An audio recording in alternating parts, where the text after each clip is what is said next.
नमस्ते, आप सभी का स्वागत है मेरे चैनल में चिराग एस्ट्रोलॉजी। और हम बात करेंगे एक और ग्रह की जो कि ट्रांजिट करेंगे। अभी टाइम है और उससे पहले मैं कुछ वीडियोस आपको एडवांस में दे रहा हूं ताकि आप उसको फॉलो करें, उसको समझें और उसके अकॉर्डिंग आपके जो भी निर्णय हैं या आप जो भी प्लानिंग करना चाहते हैं वो कर सकें। तो इसमें मंगल की हम बात करेंगे। मंगल जो है वो अभी आपके वृषभ में चल रहे हैं, फिर वो जाएंगे मिथुन में और फिर कर्क में जाएंगे। कर्क जो है वो मंगल की नीच राशि है और वो जाने वाले हैं 10 मई को, 10 मई 2023 को।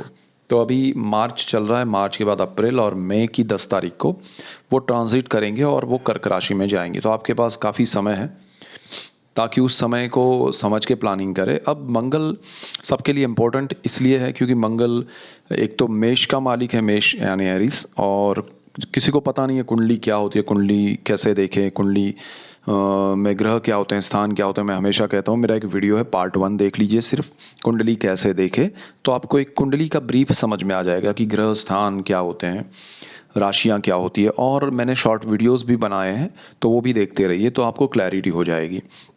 अब यहाँ पर मंगल जो है मेष यानी एरिस और वृश्चिक यानी स्कॉर्पियो के मालिक है। कर्क उनकी नीच राशि है और उनके लिए जो उच्च राशि है वो मकर है। तो 4 राशि पर तो उनके ये इफेक्ट होते हैं। उसके अलावा वो जहाँ से ट्रांजिट कर रहे हैं या जहाँ दृष्टियाँ कर रहे हैं तो उनकी 3 दृष्टियाँ होती है जहाँ वो बैठते हैं, तो वो भी इम्पोर्टेंट है। तो कर्क में वो बैठेंगे तो उनकी एक दृष्टि उनके जहाँ बैठे वहाँ से तुला पर होगी, एक दृष्टि उनकी मकर पे होगी और एक कुंभ पे होगी। तो ये भी उनके इफेक्ट मिलेंगे। तो ऑलमोस्ट आधा चार्ट जो है वो कवर कर लेते हैं। तो मंगल का ये ट्रांजिट बहुत इम्पोर्टेंट है और कॉम्बिनेशन भी होंगे और ये सारे ट्रांजिट के इफ़ेक्ट है। इसके साथ आपके बर्थ चार्ट के इफ़ेक्ट्स भी जुड़ेंगे, आपके दशाओं के इफ़ेक्ट्स भी जुड़ेंगे। तो वो प्लस माइनस होगा हर राशि और लग्न के लिए। तो हम यहाँ पर लग्न के हिसाब से चलते हैं ताकि आपको समझ में आए। तो लग्न के हिसाब से ये जो है मंगल वो पहले तो कितने दिन, तो 10 मई 2023, 10 मई 23 से लेके 1 जुलाई 2023 तक चलेंगे। तो ऑलमोस्ट 50 दिन के आसपास का समय है। ठीक है, 50-52 दिन है।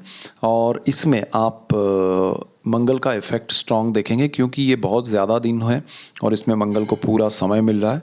तो यहाँ पर क्या इफ़ेक्ट होंगे मेष राशि के लिए, मेष लग्न के लिए खासकर लग्न को ज़्यादा इम्पोर्टेंस दीजिएगा यहाँ पर। मेष वालों के लिए कर्क यानी 4 नंबर जो लिखा है वो आपकी कुंडली में चौथा स्थान है और यहाँ पर सुख भाव है।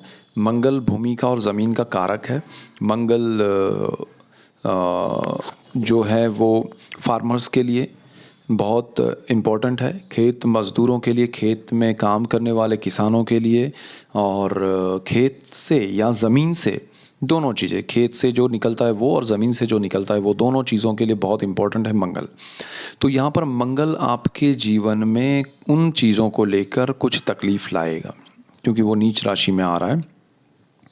तो यहाँ पर क्या होगा कि आपके जीवन में हो सकता है उस टाइम पे अगर आपका कोई ज़मीन को लेकर कोई प्रॉब्लम चल रहा है, हर्डल्स चल रहे हैं, तो उसमें आपके लिए सही निर्णय ना आए। अब यहाँ पर दूसरी चीज़ ये भी होगी कि आप कोई प्रॉपर्टी या ज़मीन खरीदना चाहते हैं या बेचना चाहते हैं, तब भी वहाँ पर कुछ प्रॉब्लम्स आए, हर्डल्स आए, या फिर आपको सही दाम ना मिले बेचने पर और ख़रीदने पर आप ज़्यादा कुछ दे दें, ऐसा भी हो सकता है। तो मेष वालों को यहाँ पर थोड़ा ध्यान देना है कि प्रॉपर्टी, ज़मीन, खासकर भूमि या उससे रिलेट करती हुई कोई भी चीज़ आप ना खरीदें, ना बेचें, या जो भी करें उसमें सोच समझ के करें और उसमें थोड़ा जो भी है जानकारी रखें, उसके बाद करें। और आपकी माता के लिए भी अगर हेल्थ वाइज कोई प्रॉब्लम्स हैं तो उनका ओपिनियन ले डॉक्टर्स का और ट्रीटमेंट जो सही हो उस तरीके से करवाने की कोशिश करें।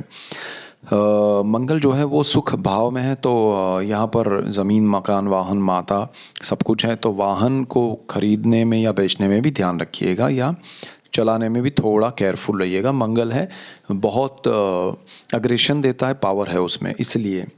अब हम बात करेंगे वृषभ लग्न और राशि के लिए।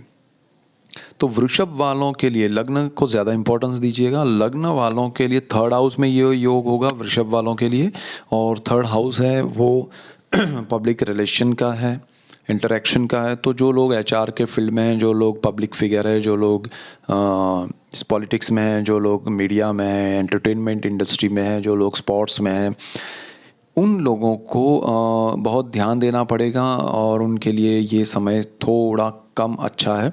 और इसमें उनको थोड़ा ध्यान ये भी देना पड़ेगा कि उनकी जो भी बात कही जाएगी उनके द्वारा वो हो सकता है उनको प्रॉब्लम करे।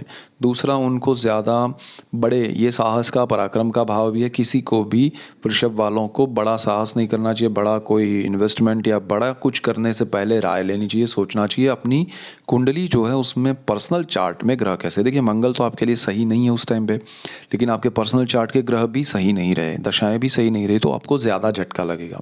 सो बेटर है उस टाइम पे कुछ अच्छा हो और ये बैलेंस हो रहा है तो ठीक है, अदरवाइज़ आपको थोड़ा ध्यान देना पड़ेगा और उस समय को संभाल के चले। यहाँ पर आपके छोटे जो भाई बहन हैं उनके साथ भी आपका रिश्ता या तो प्रॉब्लम कर सकता है, टूट सकता है, या फिर अच्छा भी है तो उसमें एक दूरी आएगी। हो सकता है डिस्टेंस भी आए कि दोनों एक दूसरे से दूर चले जाएं, कहीं आप पढ़ाई के लिए या वो पढ़ाई के लिए चले जाएं, जॉब के लिए, बिजनेस के लिए, any kind of reason, but ये दूरी हो सकती है। तो ये एक चीज़ बनेगी, या उनके साथ अगर साथ में है तो कोई ऐसा लड़ाई झगड़ा भी हो सकता है जिसकी वजह से डिस्टरबेंस क्रिएट हो। तो रिलेशन उनके साथ अच्छा नहीं होगा ये समय में, और अगर ऑलरेडी अच्छा नहीं है तो इस समय में उलझिएगा मत, एक दूसरे से थोड़ा दूरी बनाए रखिएगा, बेटर है। क्यों, बिना बोले दूर रहना अच्छा है, पास आके ज़्यादा बोलना वो तकलीफ़ देगा। नए साहस करने हैं तो भाई बहन के साथ ना करें, मैं तो कहूँगा किसी के साथ ना करे, करे ही नहीं, लेकिन करना पड़े तो कम से कम अकेले कीजिएगा, किसी के भी साथ मत कीजिएगा, भाई बहन के साथ तो बिल्कुल नहीं। यहाँ से आगे बढ़ते हैं तो वृषभ के बाद जो है वो मिथुन वाले हैं। मिथुन वालों के लिए ये योग सेकंड हाउस में हो रहा है। सेकंड हाउस वाणी है, परिवार है, धन संचय है, सब कुछ है। तो आपकी वाणी पे इफ़ेक्ट होगा आपके धन संचय पे इफ़ेक्ट होगा। आपके लिए मंगल जो है वो अग्रेशन का प्लैनेट है, आपका बोला हुआ शब्द सामने वाले को तकलीफ़ देगा, तो वो चीज़ ना हो उसके लिए ध्यान रखिएगा, आपकी वाणी पे संयम रखिएगा। ये समय में आप जिनका भी वाणी की वजह से बिजनेस है या उस तरह का काम कर रहे हैं, तो वो थोड़ा अपनी वाणी को कंट्रोल्ड वे में यूज़ करें तो उनके लिए बहुत अच्छा होगा। और इसके बाद अगर हम बात करें तो यहाँ पर आपका धन संचय है, उसमें भी आप रॉन्ग वे में अपने पैसों का इस्तेमाल ना करें, थोड़ा ध्यान रखिएगा, कहीं भी आपके पैसे सही दिशा में नहीं जा रहे हैं, ऐसा हो सकता है। आप के इन्वेस्टमेंट गलत नहीं हो जाए ये समय में किए हुए। आपका अग्रेशन बहुत होगा, आपको शॉर्ट टर्म में सब कुछ पाना है ऐसा लगेगा, और वो चीज़ आपके लिए नेगेटिव हो सकती है।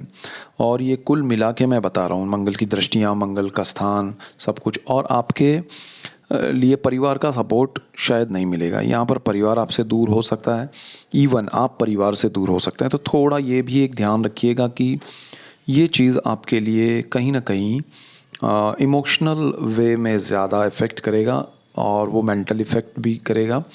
और पैसे के मामले में आपके सेविंग्स खर्च होने का समय है ये, तो उस तरह से थोड़ा ध्यान रखिएगा।